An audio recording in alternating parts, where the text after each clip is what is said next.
What's going on, guys? Welcome back to the channel, and today we're going to be updating our Stormclaw Druid build here in Mobalytics, and there have been a lot of nice changes to improve the overall survivability as well as the damage output for this build. Now, before we get started, I would like to say two things. The first thing I want to say is I am incredibly grateful for you guys' continued support. This means so much to me. I never imagined I would be able to get this far so fast with my YouTube channel. We're slowly approaching 1,000 subscribers, and I have been having a blast making this content. And honestly, this has been the funnest I've ever had playing video games in my entire life. So a big thank you to you guys, and I cannot wait to continue making content for you guys. And secondly, I just wanted to give a big shout out to WM1. They're one of the viewers you see in the comments section all the time. They've been helping me out so much with the Paragon boards this season.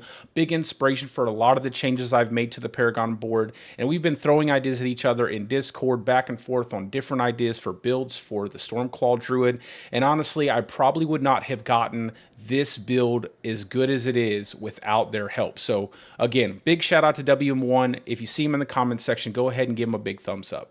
Now, with all that being said, let's go ahead and talk about the build. So for the assigned skills, we're using Claw, Poison Creeper, Earthen Bulwark, Hurricane, Petrify, and we did add Debilitating Roar for some more damage reduction to make us that much more tanky. For our Spirit Boons, we are running Weariness on the Deer. We're running Sight Talons, and because we're spirit bonded here in the Eagle, we're also going to run Iron Feather for the increase to maximum life. And this is just so we can continue to build up our barrier, because this is a low life bulwark build, and the larger the barrier, the better their survivability. Now, if you're not having any issues with survivability, go ahead and swap Iron Feather to Avian Wrath for that increased critical strike damage. Then for the Wolf, we're running Pack Leader to reset our Poison Creeper. And then for the Snake, we're running Overload. Now, you can swap Overload to Calm Before the Storm if you would prefer that cooldown for your ultimate. For our aspects, not much has changed from the previous videos, so we're going to go over these pretty quick. So for the helmet, we're running the aspect of Mending Stone still. For the chest armor, we're still running the Semiotic aspect to continue to get that cooldown on our non-ultimate skills, because this is a Nature's Fury build. For our gloves, we swapped out the Conceited aspect for the Rapid aspect because I didn't need the attack speed, because we did go ahead and start running a normal helm, and we'll talk about the affixes in a few minutes. For the pants, we're continuing to run Tebow's Will. I really like that multiplicative damage while we're unstoppable, and we're always unstoppable with this build. For our boots, we're running the Ghostwalker aspect. I really enjoy that movement speed and the ability to move through enemies. I feel like it adds a lot of indirect survivability through repositioning on your character.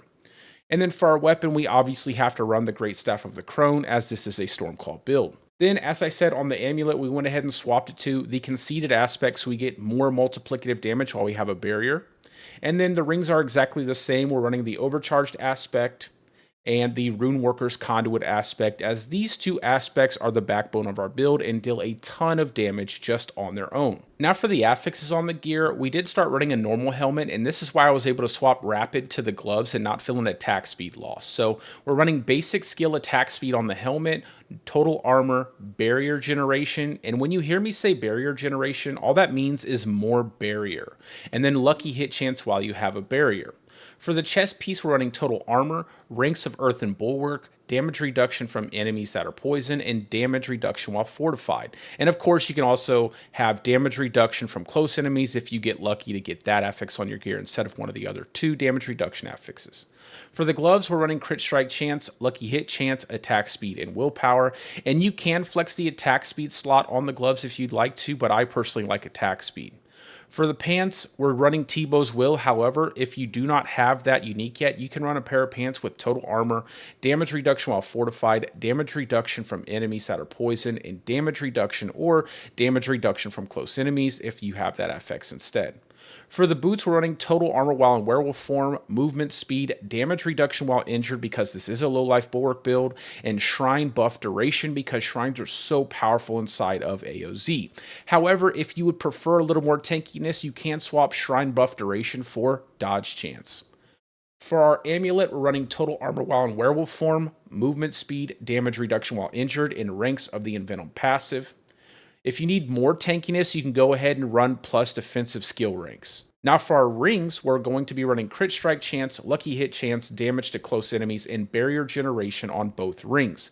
And again, this is just to improve our tankiness by boosting up our barrier, as when you're running a low life build, all you're really doing is swapping your HP pool for your barrier. So that's going to be your primary source of damage reduction and survivability.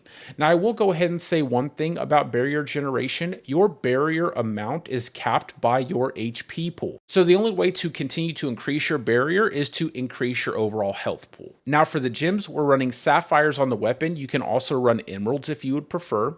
On the armor, we're running diamonds for more barrier generation. However, if you are reaching cap on your barrier and you need more HP, you could probably pull a diamond or two and slot in a ruby. And for our jewelry, we are running skulls to meet that 14k armor cap for Abattoir Observe. Now, obviously, if your armor cap exceeds 14k without the need for all skulls on your jewelry, you can go ahead and swap a skull back to a diamond for your resistances and adjust your Paragon board points to get more damage out of your build.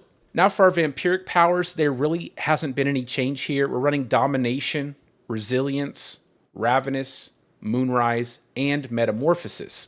Now, I will say there have been a few confirmed bugs with our Vampiric powers, and one of them is an interaction between Metamorphosis and Ravenous. However, because I play hardcore and there's always that chance that I drop barrier and get stunned immediately, which has happened before, I prefer to keep Metamorphosis on my build just for that constant unstoppable, even when I don't have a barrier.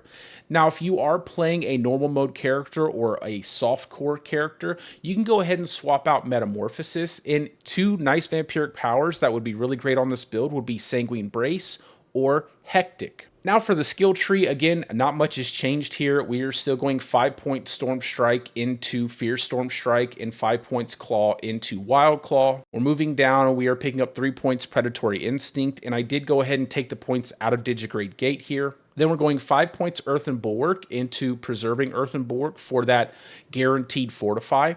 And then we're grabbing 2 points Ancestral Fortitude and then 3 points Vigilance. And the only reason why I have 2 points in Ancestral Fortitude is so I could change out some Paragon points on my Paragon board. Then we are also grabbing 1 point into Debilitating Roar. From there, in our companion skills, we're going 1 point Poison Creeper into Brutal Poison Creeper, so we get that critical strike chance against enemies under the effect of our Poison Creeper. Then for our Wrath skills, we're going 1 point Hurricane into Savage Hurricane for that damage reduction there. And then we're going 1 point Elemental Exposure, 1 point Charged Atmosphere, 3 points Electric Shock, and 3 points Bad Omen. We're also picking up 1 point Neurotoxin, 1 point Toxic Claws, and then we're grabbing 3 points into Envenom. And then for our ultimate skills, we're going 1 point Petrify into Prime Petrify for the increased duration. And then for our passives, we're grabbing 3 points Defiance, and then 3 points Natural Disaster. And then obviously for our key passive, it's going to be Nature's Fury. Now for our Paragon boards, and this is where we made the bulk of the changes to really increase the survivability and damage of the build overall. So for the first board, you'll see here, we are now running Fang and Claw, and we did go ahead and pick up the Tenacity Rare node. Into the second board, we're going Height and Malice, of course, and this is where we slot in our Tears of Blood glyph, as this is probably the most optimal board for that glyph. Now you will see I do not have all of the stat points in this board for the Tears of Blood glyph because a lot of people will not have a level 50 glyph anytime soon. So I felt like it would be a waste to put those points there and not show you guys where I really have those points allocated to increase damage and survivability. Then from there, we're going into our third board, the Constricting Tendrils board, and you'll see here I rotated the boards around and I socketed in the Electrocution glyph here. And I did go ahead and pick up some extra points to boost up that glyph to increase our damage overall. Then for our fourth build, we're running the Thunderstruck board, and this is where I socketed in the Werewolf glyph, and I picked up as many willpower points here as I could because this really helped a lot in increasing my overall damage output. And then, of course, we pick up the Thunderstruck node because it gives us that nice multiplicative damage bonus from our damage to close enemies and damage to distant enemies affixes. Then from there, we're going into the Earth and Devastation board, and there really hasn't been any changes here. Still running the Spirit glyph. And last but not least, you'll see here that we went ahead and trailed off into the second board attachment gate on the Height and Malice board. And this is the big change that WM1 made to the boards overall to really optimize the layout. And we went out here into our last board, the Ancestral Guidance board, and this is still territorial. And I did go ahead and put 1 more point into this glyph because this glyph scales pretty well in terms of damage. But that's really it for the video, guys. This, in my opinion, is the funnest Druid build this season, and there are so many ways you can change this build to fit your playstyle. It's so flexible, and really, this build in particular, my version of it, really would not be as good as it is without all the feedback you guys have left me down in the comments section. So a big thank you to you guys for your continued support, and I look forward to reading the comments you leave on this video. Now, I will be updating my gear and stats video, as well as releasing a strategy video on how to push higher tiers of Abattoir Zur later this week, so be on the lookout for those. But that's all for me for right now, guys. I hope you guys are having a great day or a great night, depending on wherever you're from, and peace out. I will see you guys in the next one.